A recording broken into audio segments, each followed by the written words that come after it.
Hello प्यारे दोस्तों, कैसे हैं आप सब। आई होप आप सब मस्त होंगे। तो दोस्तों आज हमारा क्लास 12th का अगला लेक्चर आ चुका है, जो कि है हमारा लेक्चर नंबर 8। तो दोस्तों इस वीडियो में होने वाला है विद्युत क्षेत्र से रिलेटेड जितने भी कॉन्सेप्ट हैं उसको हम सिखाएंगे।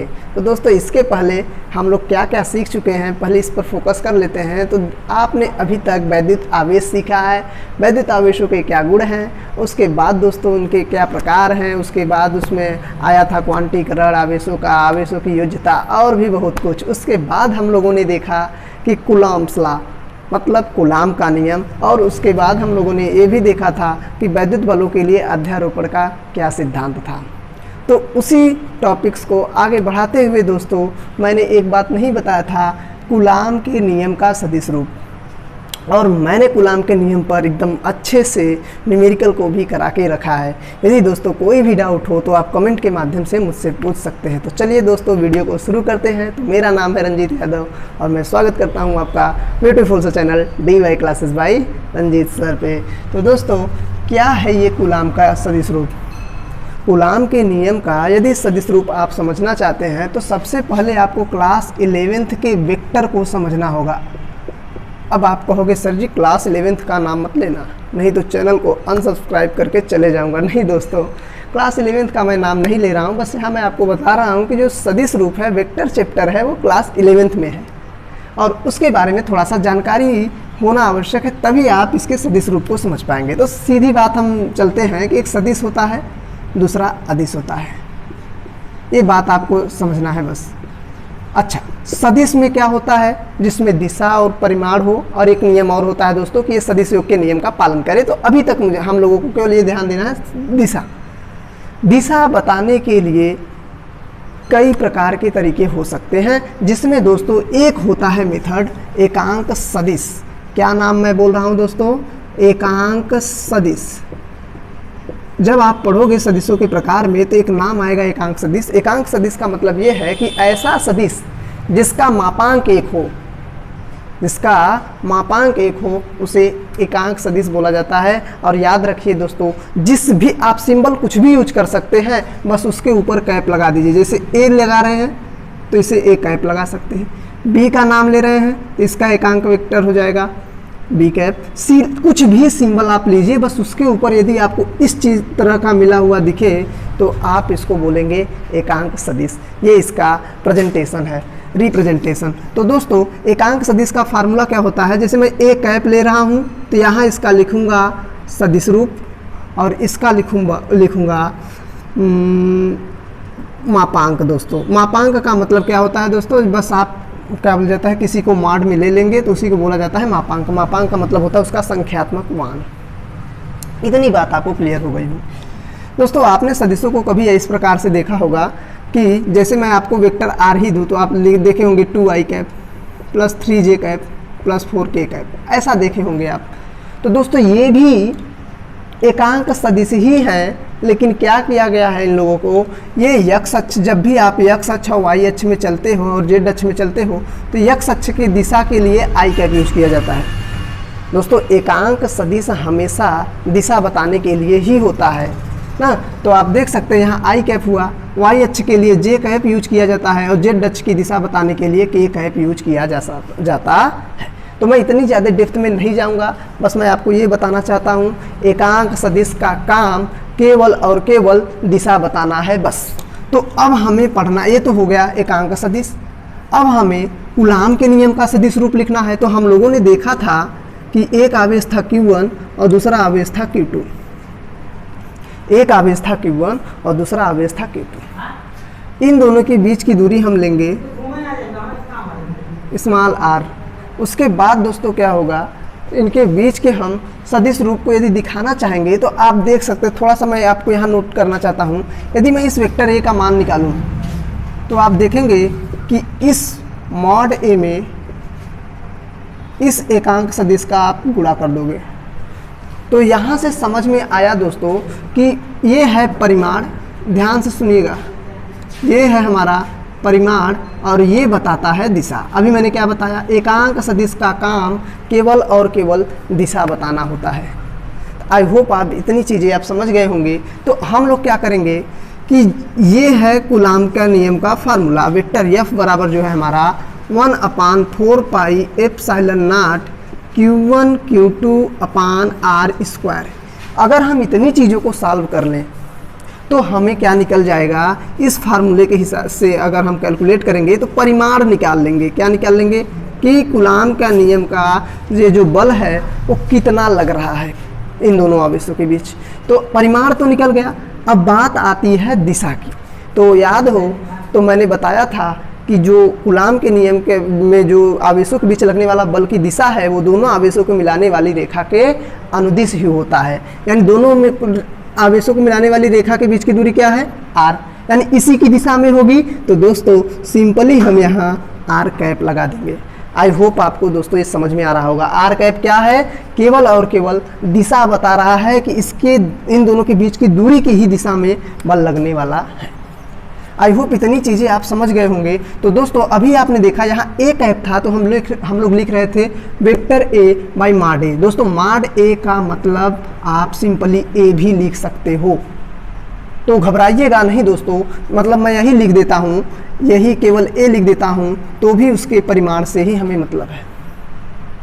यहाँ हम समझ गए। तो सीधी बात हम क्या करेंगे, vector F is equal to 1/4 pi epsilon naught, चलिए के भी परावैद्युतांक भी इसमें लिख देते हैं, कोई दिक्कत नहीं है, Q1 Q2 अपान R स्क्वायर। और यहाँ से दोस्तों इसको जब तोड़ेंगे तो आएगा vector R by small r। और दोस्तों अब हम इसको सब मिटा रहे हैं, यहाँ पे हम लिख देते हैं। फाइनली हमारा जो निकल कर आता है F बराबर वेक्टर लगा दीजिएगा 1/4 पाई एप्सिलॉन नॉट के Q1 Q2 अपान, अब ध्यान से देखिए ये वाली R स्क्वायर दोनों मिलकर क्या हो जाएंगे R क्यूब। और दोस्तों यहाँ से हमारा निकल कर वेक्टर R। आई होप दोस्तों इतनी चीज़ें आपको क्लियर हो गई होंगी। देखिए दोस्तों कितना ही अब आप कहेंगे कि सर जी हमें एग्ज़ाम में क्या लिखना होगा, तो आपको एग्ज़ाम में केवल ये चीज़ें लिख कर आना है। जब भी आपसे कूलाम के नियम का सदिश रूप पूछे तो सबसे पहले आप क्या करेंगे, F बराबर 1/4 पाई एप्सिलॉन नॉट के Q1 Q2 अपान R square into R cap. ये हुआ परिमाण, ये हुआ इसकी दिशा बता रहा है। और हम लोग यहाँ से क्या करेंगे दोस्तों, वेक्टर इसी R कैप को इस रूप में तोड़ लेंगे। R कैप का फार्मूला क्या होगा, vector R by small r। तोड़ने के बाद हमारा फाइनली ये निकल आएगा। आई होप दोस्तों समझाने में मुझे थोड़ा लेट हो गया, वीडियो इसी वजह से दोस्तों लंबा चला जाता है। मैं हमेशा प्रयास करता हूँ कि छोटे में जाए लेकिन बहुत ज़्यादा लॉन्ग हो जाता है। तो आपसे प्लीज़ रिक्वेस्ट है कि आप वीडियो को अंत तक ज़रूर देखा कीजिए। चलिए दोस्तों, तो अब हम चलते हैं इलेक्ट्रिक फील्ड पे। तो आप इसका स्क्रीनशॉट ले सकते हैं। तो दोस्तों आई होप आपने उसका स्क्रीनशॉट ले लिया होगा। तो अब हम चलते हैं आपको सिखाने कि वैद्युत क्षेत्र क्या है। लेकिन दोस्तों वैद्युत क्षेत्र जैसे ही हम लोग चलते हैं पढ़ने तो हम लोगों के सामने एक छोटा सा हेडिंग आ जाता है, वो क्या है, परीक्षण आवेश। अब परीक्षण आवेश के बारे में सोचा मैंने बता दें। तो आप यहाँ देख सकते हैं कि परीक्षण आवेश क्या है, वह आवेश जिसकी प्रकृति धनात्मक हो। इसका मतलब अभी हम आवेश के बारे में जाने हैं कि आवेश दो टाइप के होते हैं, एक पॉजिटिव एक निगेटिव। तो उसमें कह रहा है जिसकी प्रकृति धनात्मक हो और परिमाण में बहुत छोटा हो। बहुत छोटा का मतलब उसका लगभग द्रव्यमान, कुछ भी मान लो एकदम हल्का होना चाहिए। जैसे आप कागज़ का एक छोटा सा टुकड़ा उसके बराबर की मैं बात कर रहा हूँ हो, उसे परीक्षण आवेश कहते हैं। इसे Q0 से प्रदर्शित करते हैं। Q0 का मतलब Q0 का मतलब जिसका द्रव्यमान ही लगभग नगण्य हो। तो दोस्तों यहाँ मैंने लिख लिया है कि Q0 जो है वो पॉजिटिव होना चाहिए और बहुत छोटा होना चाहिए। दोस्तों बहुत छोटा क्यों होना चाहिए, ये अभी मैं आगे टॉपिक आएगा एक वैद्युत क्षेत्र की तीव्रता, तो मैं उसमें बताने वाला हूँ। बस इसको हम लोग यहाँ इसलिए जाने हैं ताकि हमें वैद्युत क्षेत्र की तीव्रता की परिभाषा और आसानी से समझ में आ जाए। तो अब आप देख सकते हैं कि वैद्युत क्षेत्र क्या है, electric field. What is electric field. और दोस्तों ये बहुत ही खूबसूरत टॉपिक है और यदि आप इसे जान पाते हैं तो आप आगे के लेक्चर को बहुत ही आसानी से समझ पाओगे। तो दोस्तों यहाँ देखिए, मैं पहले एक बात मैं पूछना चाहूँगा। किसी भी वस्तु की एक लिमिटेशन होती है, एक एरिया होती है, लिमिट एरिया होती है। जैसे मैं आपको बोलूँ कि आप आवाज़ लगाइए किसी को, तो आप यहाँ से चिल्लाएंगे, अपने घर से मान लीजिए आपका घर कहीं भी हो, तो आपका बहुत दूर तक तो आवाज़ जाएगा नहीं। कुछ निश्चित दूरी तक ही जाएगा, और यदि उस रेंज में कोई व्यक्ति होगा तो आपका आवाज़ सुनकर वो आपकी ओर आकर्षित हो जाएगा।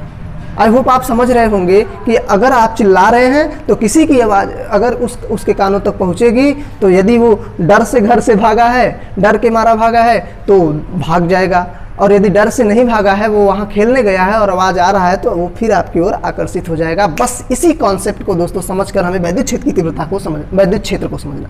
इलेक्ट्रिक फील्ड एरिया, आप देख सकते हैं किसी आवेश के चारों ओर का वह क्षेत्र। मान लेता हूँ ये मैं हूँ, अब आपको बनाएंगे तो आप गुस्सा जाएंगे, इसलिए मैं ही हूँ भाई। तो क्या हुआ, ये मेरे चारों ओर कुछ एरिया है कि यदि मैं यहाँ से आवाज़ लगाऊं अपने मुंह से तो बहुत होगा, यहाँ तक जाए। यदि इस रेंज में मेरे परिचय का कोई होगा जिसे मैं बुला रहा हूँ तो मेरी ओर आ जाएगा। अगर उसके बाहर होगा दोस्तों वो, तो उसको सुनाई नहीं देगा और वो नहीं आएगा। इसका मतलब हमारा एरिया कहाँ तक है, यहाँ तक।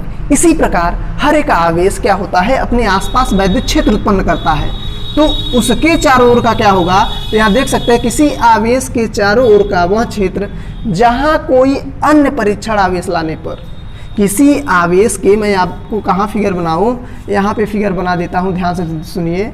किसी आवेश के, कोई भी आवेश हो सकता है, चारों ओर का वह क्षेत्र, चारों ओर का वह क्षेत्र जहाँ कोई अन्य परीक्षण आवेश लाने पर वह आकर्षण या प्रतिकर्षण बल का अनुभव करता है, उसे हम उस आवेश का वैद्युत क्षेत्र कहते हैं। इसका मतलब दोस्तों ये हुआ, आप मान लेते हैं ये पॉजिटिव चार्ज है, कोई परीक्षण आवेश यहाँ पर रखा है, अभी तक ये कुछ नहीं हो रहा है इसको, लेकिन जैसे ही दोस्तों यहाँ भी ला रहे हैं तो ये नहीं हो रहा है, लेकिन जैसे ही सीमा रेखा पर आया, अभी हम लोगों ने देखा कि ये क्यूब नॉट क्या है, पॉजिटिव है, और हम यहाँ आवेश क्या लिए हैं, पॉजिटिव, तो ये तुरंत इधर से बहुत तेजी से प्रतिकर्षित हो जाएगा।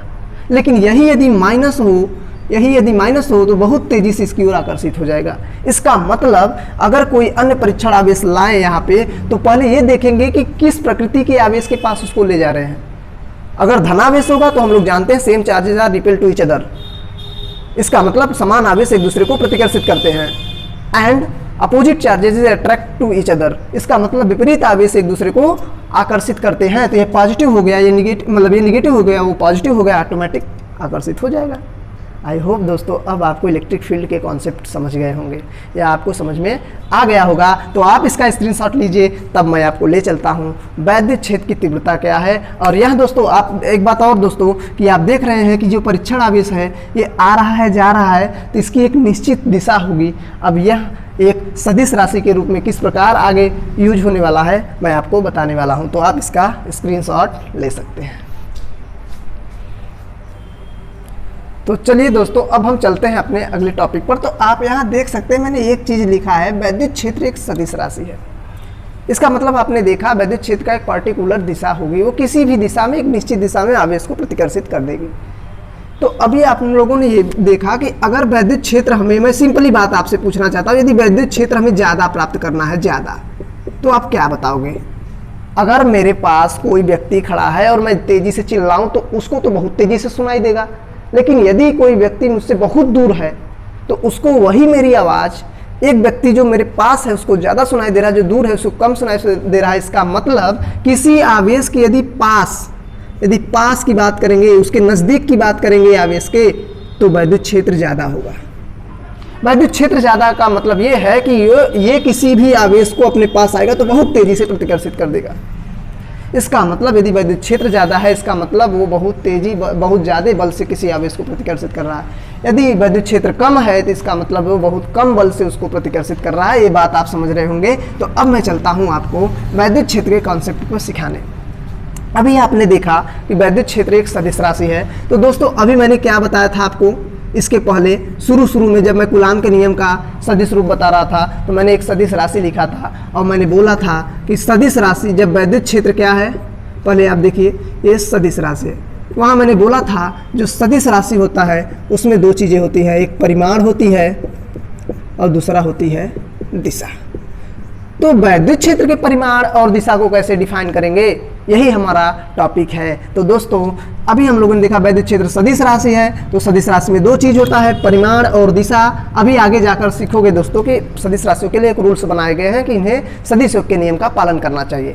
तो अभी हम वैद्युत क्षेत्र को पढ़ रहे हैं, इसलिए हम वैद्युत क्षेत्र को किस प्रकार डिफाइन करने वाले हैं, इसकी तीव्रता को कैसे, इसकी दिशा को कैसे, तो उसको बता रहे हैं। तो आप उस पर मत जाइएगा कि कई लोग होते हैं ना जो वीडियो को काट काट कर बना देते हैं कि सर जी गलत पढ़ाए हैं, केवल परिमाण और दिशा से काम नहीं चलेगा, अगर ऐसा होता तो धारा क्या है। तो आप इस पर अभी मत जाइएगा दोस्तों। अभी मैं बता रहा हूँ वैद्युत क्षेत्र में दो चीज़ें हैं, परिमाण और दिशा। परिमाण को किस प्रकार डिफाइन कर पाएंगे, दिशा को किस प्रकार डिफाइन कर पाएंगे।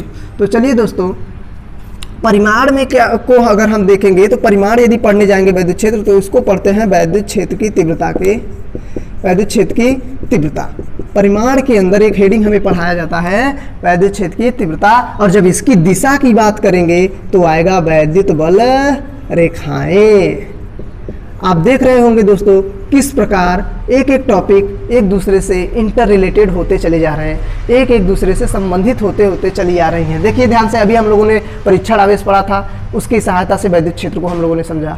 अब हम लोगों ने वैद्युत क्षेत्र जब समझ लिया तो देखा वैद्युत क्षेत्र में दो सदिश राशि है, तो इसमें दो चीज़ें होंगी, एक परिमाण होगी, एक दिशा होगी।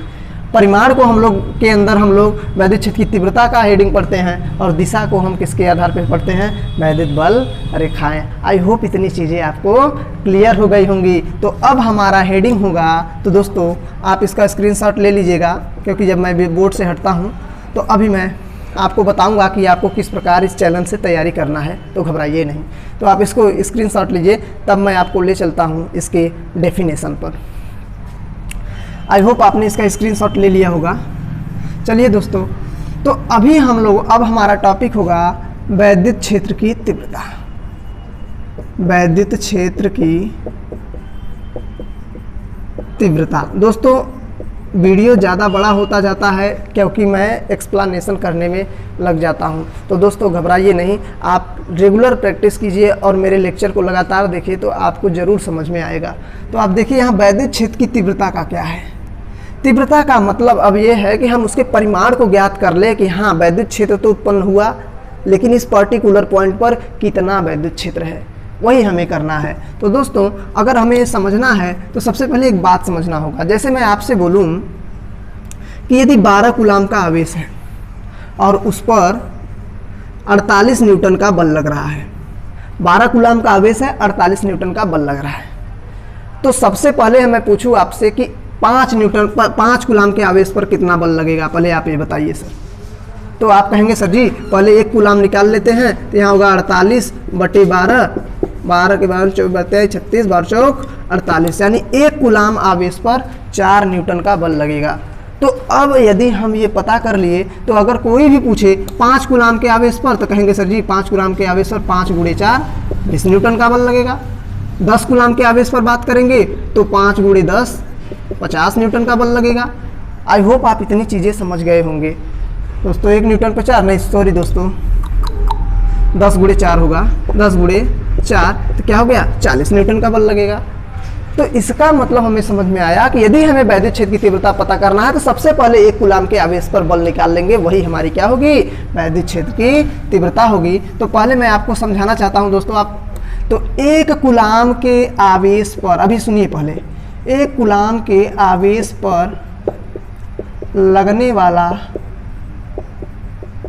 बल वैद्युत क्षेत्र की तीव्रता है। वैद्युत क्षेत्र की तीव्रता कहलाती है। अभी दोस्तों परिभाषा पूरा नहीं हुआ है, तीव्रता कहलाता है, परिभाषा अभी टोटल क्लियर नहीं हुआ है दोस्तों। तो अभी मैं समझा रहा हूँ, अभी मैं टोटल डेफिनेशन लिखने वाला हूँ। तो पहले आप देखिए, अभी हम लोगों ने समझा कि यदि 1 कूलाम पे आवेश हम निकाल लें, एक कूलाम के आवेश पर लगने वाला बल निकाल लें, तो वही हमारा क्या हो जाएगा, वैद्युत क्षेत्र की तीव्रता। अब बात आती है दोस्तों अब दिशा की, थोड़ा सा हम दिशा पे चर्चा कर लेते हैं, उसके बाद हम लोग लिखना शुरू करेंगे। तो आप देख सकते हैं, जैसे मैं एक प्लेट लेता हूं, धनावेशित प्लेट। अब मैं पूछूं इस धनावेशित प्लेट के कारण वैद्युत क्षेत्र की तीव्रता की दिशा किधर होगी, तो आप कहेंगे आपके पास 2 ऑप्शन है, आप पॉजिटिव भी चार्ज ले सकते हैं, चलिए +Q आवेश ले सकते हैं, और -Q भी आवेश ले सकते हैं। यदि कोई व्यक्ति +Q चार्ज लेता है तो कहेंगे सर ये धनावेशित प्लेट है तो ये इससे दूर होगा, यानी इस प्लेट से दूर होगा वैद्युत क्षेत्र। और माइनस लेगा तो कहेगा बक ये तो प्लेट की ओर हो रही है। तो दोस्तों यहाँ कन्फ्यूजन हो जाता है। तो कई वैज्ञानिकों ने ऐसा, मतलब वैज्ञानिकों ने क्या ऐसा मान लिया गया कि दोस्तों कि हमेशा जब भी हम वैद्युत क्षेत्र की बात करेंगे, दिशा की बात करेंगे, चेक करेंगे, तो हमेशा वैद्युत क्षेत्र की दिशा के लिए हम लोग क्या करते हैं, पॉजिटिव चार्ज लेकर उसको परिभाषित करते हैं या उसको पता करते हैं। तो वैद्युत क्षेत्र की दिशा पता करने के लिए हम किसका प्रयोग करते हैं, धन परीक्षण आवेश का। तो आई होप दोस्तों अब आप समझ गए होंगे।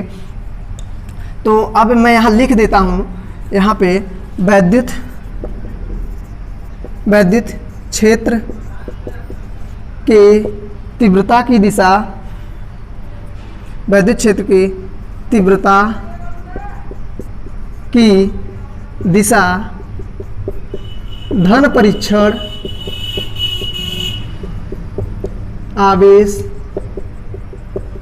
की दिशा में होती है।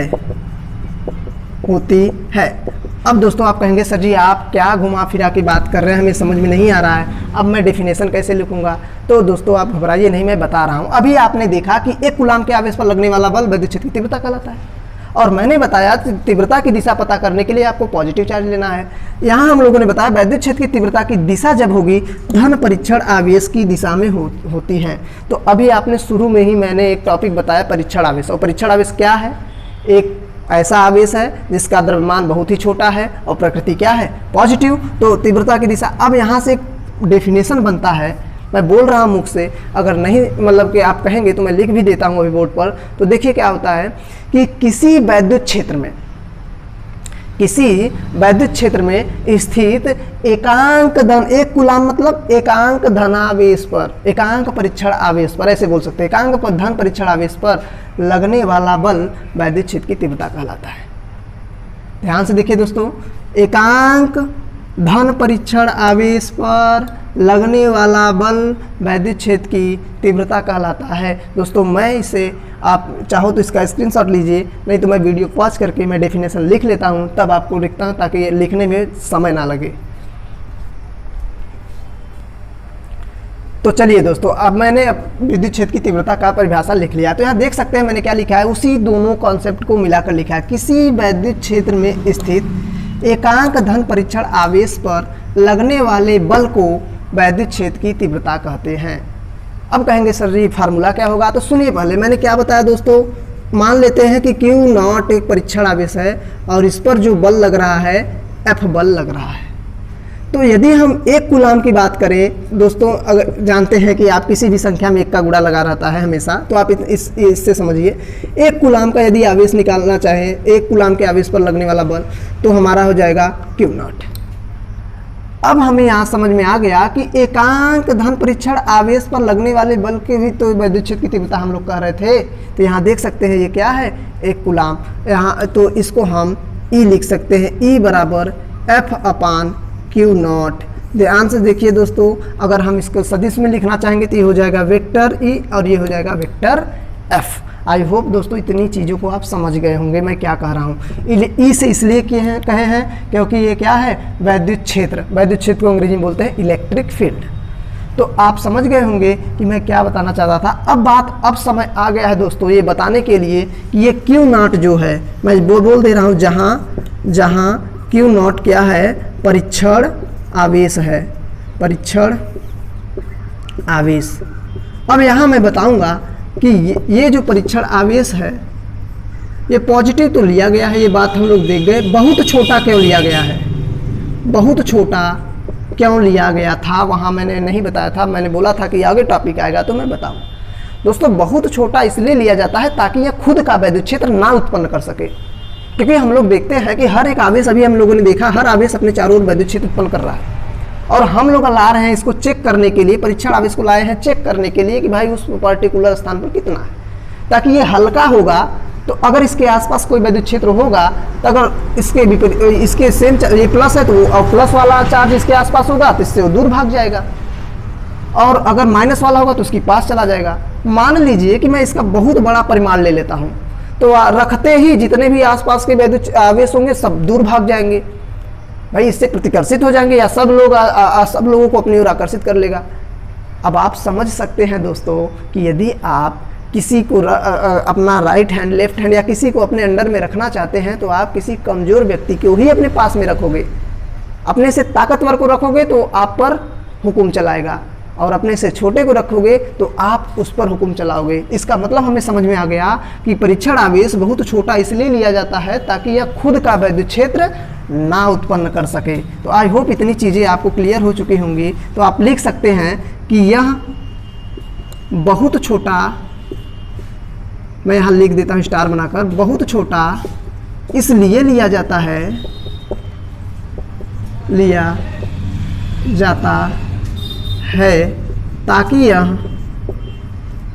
ताकि यह खुद का कोई वैद्युत क्षेत्र न उत्पन्न कर सके। तो दोस्तों आप इसका स्क्रीनशॉट लीजिए, तब मैं ले चलता हूँ आपको नेक्स्ट टॉपिक पे और इसको थोड़ा सा और समझाने का मैं प्रयास करता हूँ। तो दोस्तों अभी तक हम लोगों ने देखा कि किस प्रकार परीक्षण आवेश के बारे में परिचय दिया गया और किस प्रकार हम वैद्युत क्षेत्र की तीव्रता को समझ पाए हैं। तो दोस्तों परीक्षण आवेश के बारे में मैंने अभी तक यही बताया है कि परीक्षण आवेश जो होता है वो प्रकृति उसकी धनात्मक होती है और परिमाण में बहुत ही छोटा होता है। क्यों छोटा होता है दोस्तों? इसलिए छोटा होता है ताकि वह खुद का वैद्युत क्षेत्र उत्पन्न ना कर सके। और दोस्तों आप ही बताइए, परीक्षण आवेश का मतलब इंग्लिश में क्या है? Test charge. टेस्ट का मतलब ये चेक करने के लिए कि कहाँ वैद्युत क्षेत्र की तीव्रता अधिक है, कहाँ पे कम है। इसकी गणना करने के लिए, इसको पता करने के लिए वैद्युत क्षेत्र की तीव्रता को कहाँ कितना ज़्यादा कितना कम, इसलिए हम परीक्षण आवेश को यूज करते हैं।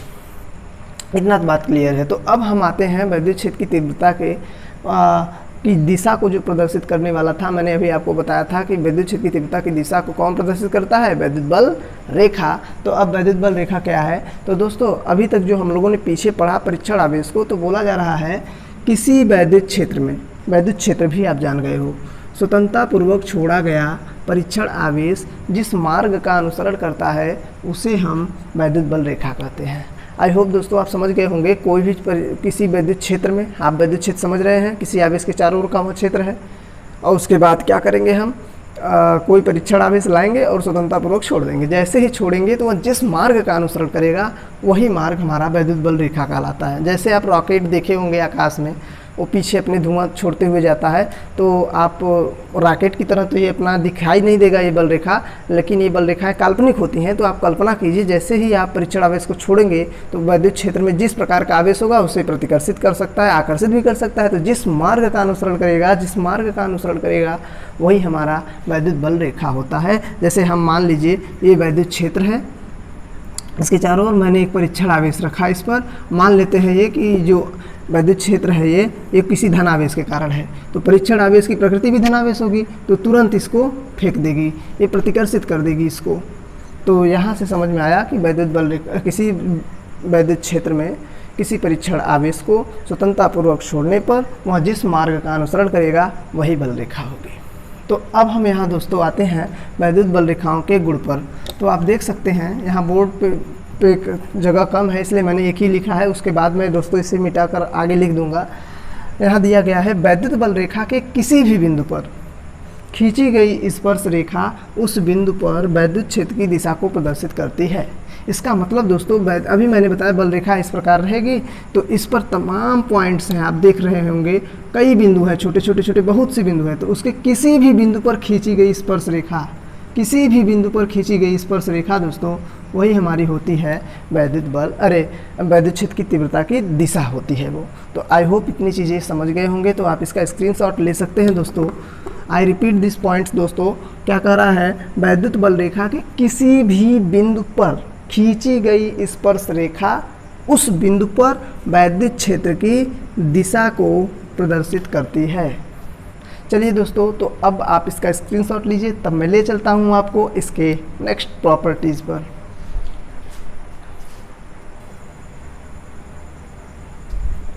तो दोस्तों वैद्युत बल रेखा का अगला गुण है वैद्युत बल रेखाएं धनावेश से निकलकर अनंत की ओर जाती हैं। आप देख सकते हैं यदि कोई पॉजिटिव चार्ज हुआ तो उससे वैद्युत बल रेखाएं निकलेंगी और अनंत की ओर जाएंगी। उसके बाद दोस्तों सेम प्रोसेस है, वैद्युत बल रेखाएं अनंत से आकर ऋणावेश पर समाप्त होती हैं। इसका मतलब धनावेश से निकलती हैं और ऋणावेश पर समाप्त होती हैं। मतलब केवल अगर पॉजिटिव चार्ज है अकेले तो इससे निकलेंगी, अनंत की ओर जाएंगी। केवल ऋणावेश है तो वहाँ अनंत से आती हुई प्रतीत होंगी। उसके बाद दोस्तों क्या होगा, अब हम चौथा गुण बताने जा रहे हैं। आप इसका स्क्रीनशॉट ले लीजिएगा जैसे ही मैं बोर्ड से हटता हूँ। उसके बाद दोस्तों 3 ठो बताए हम, तो चौथा हमारा है कि वैद्युत बल रेखाएं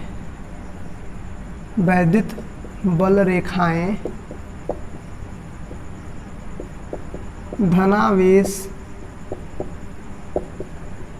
से निकलती हैं और अगर दोनों पास पास हैं दोस्तों तब की बात हो रही है। वैद्युत बल रेखाएं धनावेश से निकलती हैं और ऋणावेश पर समाप्त होती हैं। इस प्रकार एक बात और दोस्तों इसी में आ जाती है, इस प्रकार ये खुला वक्र बनाती हैं। क्या बनाती हैं? खुला वक्र बनाती हैं। अभी आप आगे चुंबकीय बल रेखाएं पढ़ेंगे तो चुंबकीय बल रेखाएं दोस्तों बंद वक्र बनाती हैं। तो एक डिफरेंस मिल जाता है कि चुंबकीय बल रेखाएं और विद्युत बल रेखाओं में क्या अंतर है। तो यही एक आप अंतर यही बता सकते हैं कि वैद्युत बल रेखाएं खुला वक्र बनाती हैं और क्या है, चुंबकीय बल रेखाएं बंद वक्र बनाती हैं। तो एक तरफ मैं यहाँ ले रहा हूँ प्लस, यहाँ ले रहा हूँ माइनस। तो यहाँ से एक तो सीधे सीधे आप डाल सकते हो, एक यहाँ से ऐसे दिखा सकते हो, ऐसे दिखा सकते हो, आप एक और दिखा सकते हो। उसके बाद दोस्तों यहाँ पे आप इस प्रकार का फिगर बना सकते हो। यहाँ से निकाल दीजिए वैद्युत बल रेखाएं और यहाँ पर से समाप्त कर दीजिए कि यहाँ से निकल रहे हैं, उस पर आकर समाप्त हो रही हैं। आई होप इतनी चीज़ें आपको क्लियर हो चुकी होंगी। तो दोस्तों अब 5वीं बात जो आती है कि दो बल रेखाएं एक दूसरे को कभी नहीं काटती हैं। दोस्तों आपका जवाब होगा, अरे मतलब आपके एग्जाम में क्वेश्चन पूछ सकता है, क्या दो वैद्युत बल रेखाएं एक दूसरे को काटते हैं? यदि हाँ तो क्यों? दोस्तों आपको आंसर भी बता देगा और मतलब आंसर भी आपको बता देगा, दो वैद्युत बल रेखाएं एक दूसरे को काटती हैं, लेकिन क्यों, रीजन पूछ देगा। तो आप यहाँ बता सकते हैं कि दो बल रेखाएं एक दूसरे को कभी नहीं काटती हैं क्योंकि यदि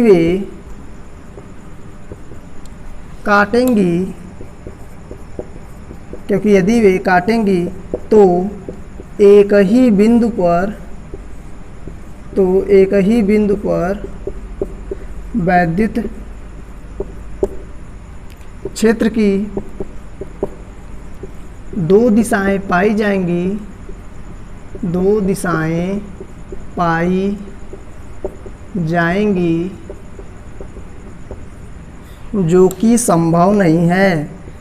कि संभव नहीं है। दोस्तों आई होप इतनी चीज़ें आपको क्लियर हो गई। मैं एक बार फिर से रिपीट कर देता हूँ इस नोट पॉइंट्स को। तो अब क्या करना है कि दो बल रेखाएं एक दूसरे को कभी नहीं काटती हैं। क्यों नहीं काटती हैं? क्योंकि यदि वे काटेंगी तो एक ही बिंदु पर वैद्युत क्षेत्र की दो दिशाएं पाई जाएंगी जो कि संभव नहीं है। आप बताइए, एक व्यक्ति एक समय पर एक ही जगह हो सकता है। आप बताइए, मैं जैसे हूँ, अभी मैं यहाँ पढ़ा रहा हूँ, जो भी बज रहा हो या 12 बज रहा होगा, इस समय 12 बजे रात में वीडियो बना रहा हूँ दोस्तों। तो मैं इस समय केवल एक ही जगह अपने यहाँ जहाँ पढ़ा रहा हूँ वहाँ हो सकता हूँ, अपने दूसरी जगह मार्केट में नहीं दिखाऊँगा। तो इसका मतलब है दोस्तों कि दो बल रेखाएं एक दूसरे को कभी नहीं काटते हैं। आपको दिखा भी देते हैं हम, जैसे इस प्रकार है, एक इस प्रकार है। आप देख सकते हैं यहाँ पे, अगर मैं इस पॉइंट की बात करूँ इसके लिए, तो इस पर आप स्पर्श रेखा इधर खींच सकते हो। फिर इस वाली रेखा के लिए मैं यहाँ के पॉइंट की बात करूँ तो इधर भी हो सकता है। आप देख सकते हैं वेक्टर E1 इधर, वेक्टर E2 इधर, दो दिखाए गए जो कि संभव नहीं है। आई होप इतनी चीज़ें आपको क्लियर हो रही होंगी। तो आप इसका स्क्रीनशॉट लीजिए, तब मैं आपको अगला बताता हूँ। चलिए दोस्तों, आई होप आपने इसका स्क्रीनशॉट ले लिया होगा। तो अब हम चलते हैं दोस्तों, 5 हो गया है 6वें गुण पर, वैद्युत बल रेखाओं के 6वें गुण। अभी हम लोगों ने देखा दोस्तों कि जो धनावेश से बल रेखा निकल रही थी ऋणावेश पर समाप्त हो रही थी। अगर हम दोनों दोस्तों प्लस प्लस ले ले तो केवल मैं आपको यहाँ उसका किरण आरेख खींच कर दिखा दे रहा हूँ दोस्तों।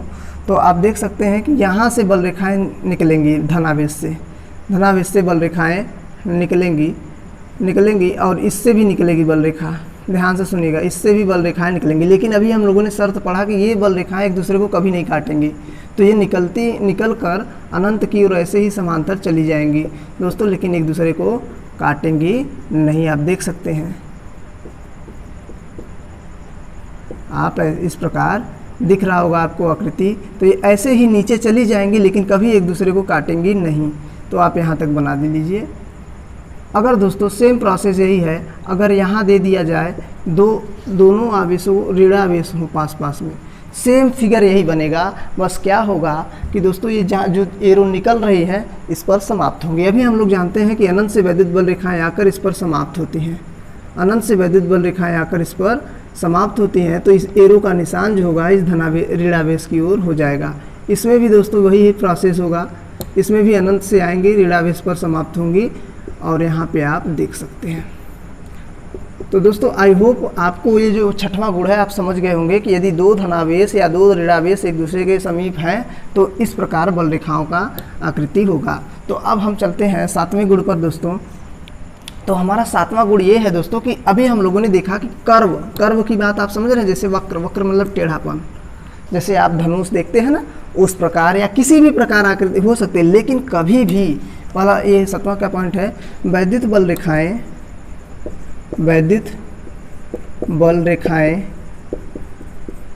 कभी भी शार्प मतलब आप समझ रहे होंगे दोस्तों नुकीला, शार्प टर्न नहीं लेती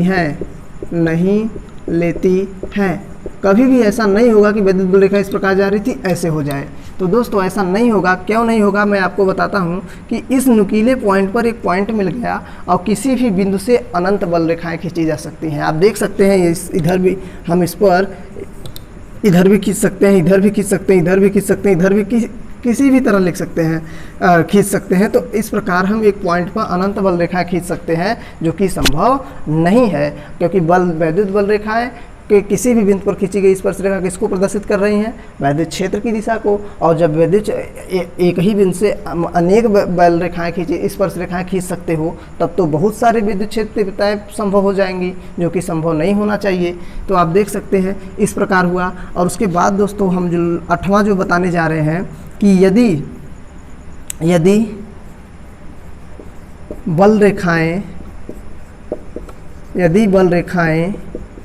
एक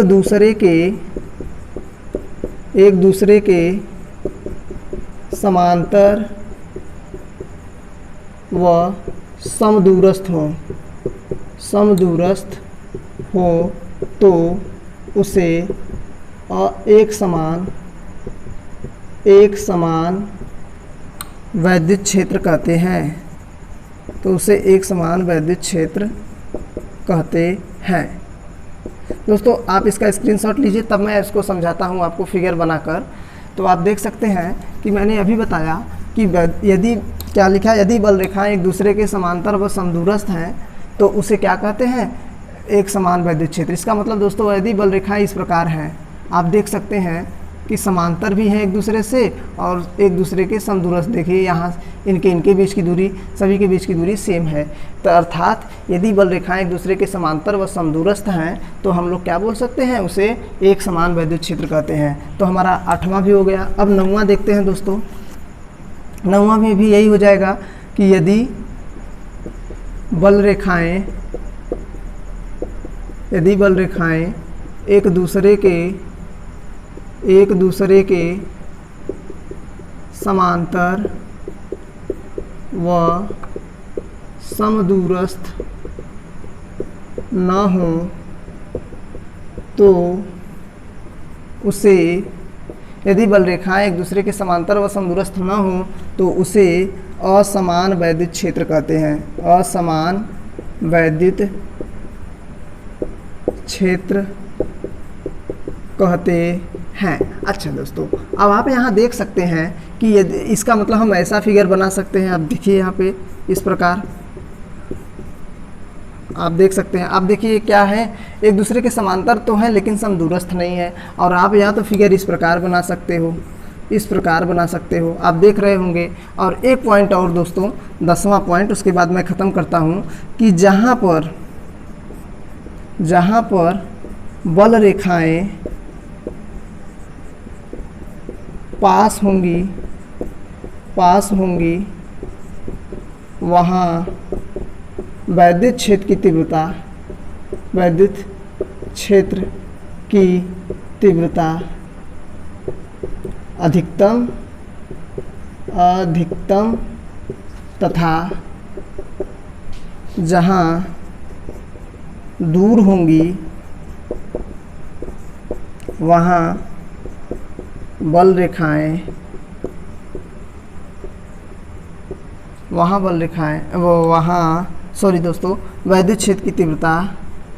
वैद्युत क्षेत्र की तीव्रता न्यूनतम होगी। तो आप लोग देख रहे होंगे कि लिखने में कितना टाइम लगा, इसलिए दोस्तों मैं पहले से ही बोर्ड पे लिख के आता हूँ। चलिए दोस्तों, कोई बात नहीं, इसमें मैंने लिख दिया। अगली बार से मैं आपको लिखान आपको बोर्ड पे केवल समझाऊंगा ताकि आप ज़्यादा समय न होने पाए। तो आप देख सकते हैं कितनी ही आसानी से हम लोगों ने वैद्युत बल रेखा, किसे कहते हैं, वैद्युत बल रेखाओं के गुणों को मोर देन सफिशिएंट दोस्तों, 10 प्रॉपर्टीज़ बहुत सफिशिएंट है। एक बात और मैं बता दूँ, समविभव पृष्ठ पर आपको मैं बता देता हूँ, अभी आगे आने वाला है। समविभव पृष्ठ क्या है? समविभव पृष्ठ पर जो बल रेखाएं होती हैं वो एक लंबवत आती हुई प्रतीत होती हैं या लंबवत निकलती हैं। समविभव पृष्ठ के लंबवत बल रेखाएं निकलती हैं। बस आप इतना जानिए, आगे समविभव पृष्ठ क्या है वहाँ आएगा तो बहुत ही आसानी से मैं आपको बता दूंगा। तो आप देख सकते हैं कि अभी तक हम लोगों ने, फिर से रिपीट कर देता हूं दोस्तों, क्या हम लोगों ने पढ़ा। इस वाले वीडियो में हम लोगों ने कूलाम के नियम का सदिश रूप पढ़ा, फिर वैद्युत क्षेत्र क्या है, वैद्युत क्षेत्र की तीव्रता क्या है, उसमें हम लोगों ने परीक्षण आवेश को जाना। अब इसमें हम लोगों ने क्या देखा बच्चों कि वैद्युत बल रेखा क्या है, वैद्युत बल रेखाओं के गुण क्या है। वैद्युत बल रेखाओं के गुण में क्या है, बस इतना जानिए कि वैद्युत बल रेखाएं के किसी भी बिंदु पर खींची गई स्पर्श रेखा वैद्युत क्षेत्र की दिशा को प्रदर्शित करती है। उसके बाद दोस्तों धनावेश से वैद्युत बल रेखा निकलकर अनंत की ओर जाती है। ऋणावेश पर अनंत से वैद्युत बल रेखाएं आकर समाप्त होती हैं। यदि एक ऋणावेश, एक धनावेश और ऋणावेश पास ला दिए जाएं तो धनावेश से बल रेखाएं निकलेंगी और ऋणावेश पर समाप्त होंगी। इस प्रकार ये खुला वक्र बनाएंगी। उसके बाद दोस्तों हम लोगों ने देखा कि दो बल रेखाएं एक दूसरे को नहीं काटती हैं, क्योंकि यदि काटेंगी तो वे क्या होगा, एक ही बिंदु पर दो दिशाएं पाई जाएंगी, जो कि संभव नहीं है। और दोस्तों अभी तक हमने देखा किस प्रकार दो धनावेश पास पास आ जाए तब बल रेखाओं का रिप्रेजेंटेशन कैसा होगा, अगर दोनों ऋणावेश हो तो कैसा होगा। उसके बाद दोस्तों हम लोगों ने पढ़ा एक समान वैद्युत क्षेत्र, असमान वैद्युत क्षेत्र, और उसके बाद हम लोगों ने पढ़ा कि जहाँ पर बल रेखाएं पास पास होंगी वहाँ पर वैद्युत क्षेत्र की तीव्रता अधिकतम, जहाँ दूर दूर होंगी वहाँ पर वैद्युत क्षेत्र की तीव्रता न्यूनतम होगी। तो दोस्तों आई होप आपको ये वीडियो अच्छा लगा होगा। यदि दोस्तों आपको ये वीडियो अच्छा लगे तो प्लीज़ दोस्तों आपसे रिक्वेस्ट है कि आप ज़्यादा से ज़्यादा दोस्तों में शेयर करें, ताकि मैं अपना शिक्षा ज़्यादा से ज़्यादा बच्चों में पहुँचा सकूँ। तो चलिए दोस्तों, तब तक के लिए पढ़ाई करते रहें। All the best.